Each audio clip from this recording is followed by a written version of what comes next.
In the last episode of Autoflower versus Everybody, we gave Mango Runtz another chance. We planted a second seed. What do you think happened? Let's take a look inside the state licensed commercial facility. Man, we're going to track the lifestyle and the phenotypic expressions of Autoflower specimens for the purpose of research and professional documentation.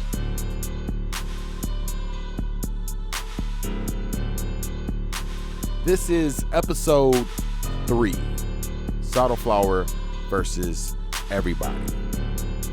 As of now, we have our first head-to-head underway. Mephisto's Mango Runtz versus Autoflower's Neptune. In this episode, we're going to process some of the latest cultivation, do some selecting in our Pheno hunt, and take a look at one of our latest specimens. Let's begin immediately with the operational update regarding the Mango Runtz specimen. As previously stated, a second seed was introduced to the germination medium. And the second germination was identical to the first germination. After 24 hours, there was zero growth. There has to be botanical factors that explain why the Mango Runtz specimen is failing to complete its development cycle. The primary indicator points to an immature seed selection. Well-developed seeds are densely packed with essential nutrients and amino acids, providing the metabolic strength and physical vigor required to grow and penetrate mediums. These seeds exhibit a slight light green coloration. That's a sign of immaturity. Underdeveloped seeds will have a weaker embryo and genetic fragility. I'm going to reach out to Mephisto and let them provide for the verses. The Neptune specimen is showing robust development. After inspecting the true leaves, we see some signs of struggle. However, vigorous seedlings possess the metabolic resilience required to outgrow these initial structural stresses. This specimen was planted alongside the Mango Runtz. As you can see, there are zero issues. Now, the membrane appears to be stuck on the catalytins, and we will perform an emergency surgery shortly. But as you can see, she's growing strong. This rainstorm restock is a collaboration with Cryogenics, and Neptune is also a collaboration with Cryogenics. Now let's take a closer look at the Mango Runtz. The growth has absolutely stopped. Let's analyze the probability of this outcome. The Mango Runtz exhibited deficiency in vigor in 2 consecutive trials. Like the first specimen, the taproot extended slightly before arresting. Despite these setbacks, the evaluation is not yet concluded. We're going to give Mango Runtz another 24 hours to recover. We're going to reposition this specimen, saturate the medium, but this time you only get 24 hours, not an entire week.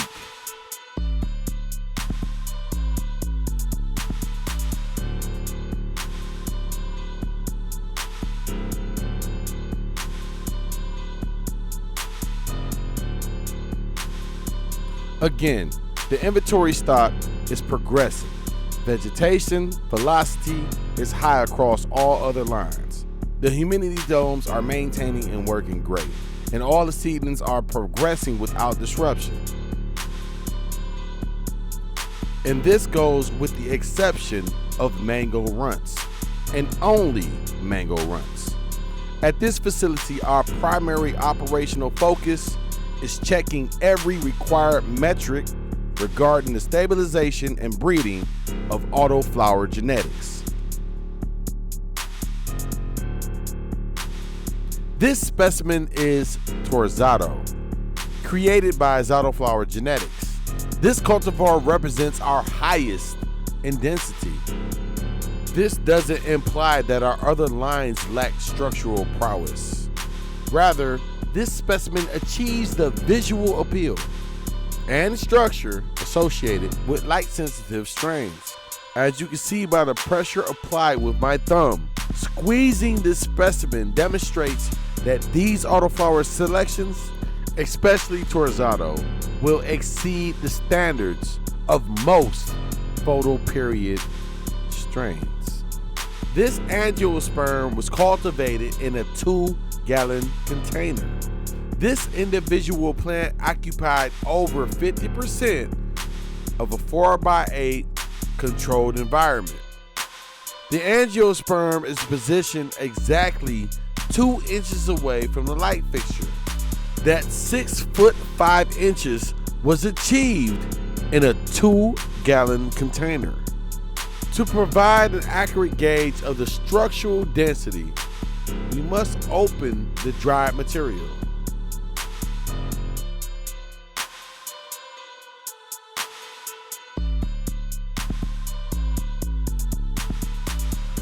There is zero excess leaf material here. Absolutely nothing to remove.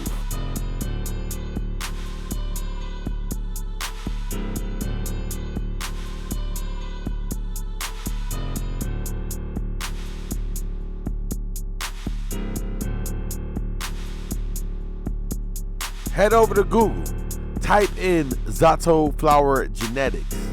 That's the only way to stay informed with the genetic excellence performed here in this facility. Currently, we are producing a new Autoflower lineage derived from Cap Junkie.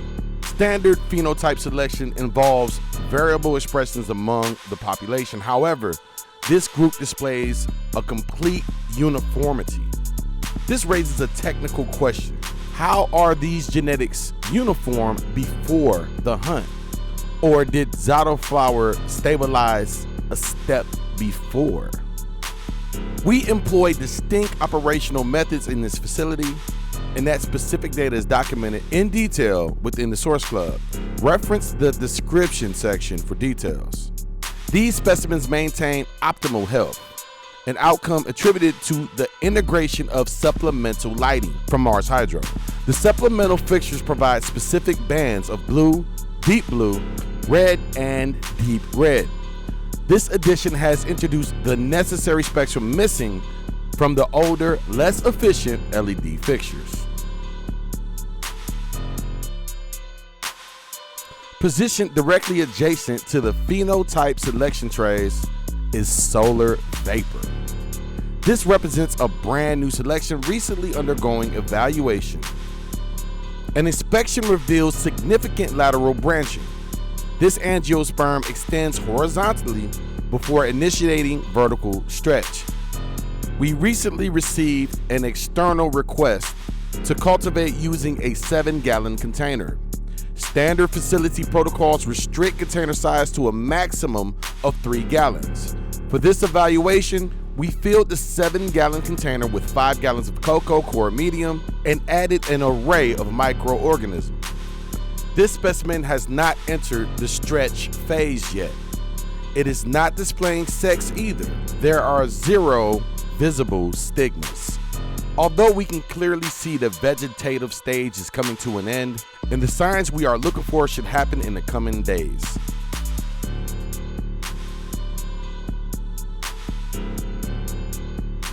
Our second Autoflower versus Everybody matchup will feature Gorilla Zkittles from 420 Fast Buds. This involves a promotional package containing a single seed. As we maintain confidence in all involved lineages, this matchup pairs with 3PO Snow from Autoflower genetics. This specific specimen has not been previously cultivated in this facility, representing an unverified lineage against a widely documented one. All visible and environmental and operational variables will remain identical from initiation to conclusion. That means any technical issues should impact both specimens. We're utilizing identical new plastic containers, equal concentrations of hydrogen peroxide, and the same exact execution method.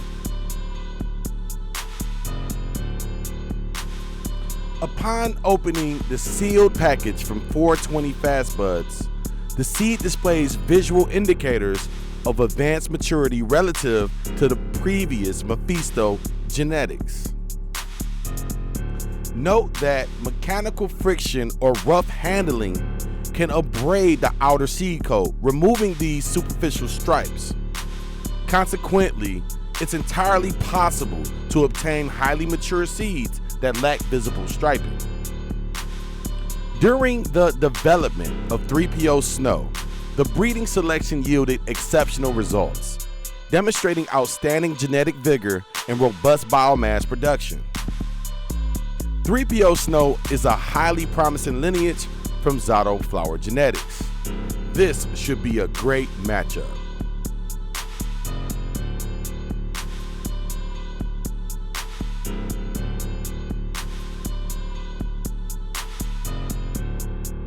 Navigate to Google and search ZAUTO flower genetics, as we are not entirely concluding our evaluations with Mephisto at this time.